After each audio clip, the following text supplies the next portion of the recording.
திரு cool Suresh அவர்கள். திரு cool Suresh அவர்களுடைய கேள்வி: வணக்கம் நித்யானந்த சுவாமி, நான் நடிகர் கூல் சுரேஷ். நீங்கள் பக்தர்களுக்காகவும் மக்களுக்காகவும் விடாமல் வேலை செய்து கொண்டே இருக்கிறீர்கள். அதாவது கவர்மெண்ட் வேலை செய்பவர்களும் இல்லை தனியாரில் வேலை செய்பவர்களும் அவர்களுக்காவது வாரத்தில் ஒரு நாள் லீவு கொடுப்பார்கள்.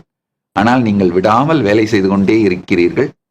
அது எப்படி உங்களிடம் மட்டும் இந்த எனர்ஜி இருக்கிறது என்று எனக்கு தெரியவில்லை. அதை பற்றி கொஞ்சம் சொல்ல முடியுங்களா?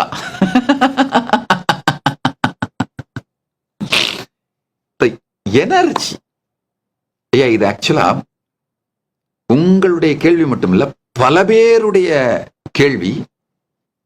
எது நம்முடைய எனர்ஜி சோர்ஸா, சக்தியின் ஆதாரமாக, உயிரின் உயிர்ப்பாக இருக்கிறதோ அதுதான் நம் வாழ்க்கையின் போக்கையும்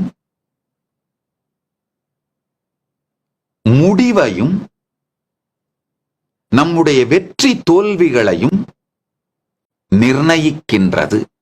வெற்றி தோல்விகளை வெளி உலகத்தால் நிர்ணயிக்கவே முடியாது.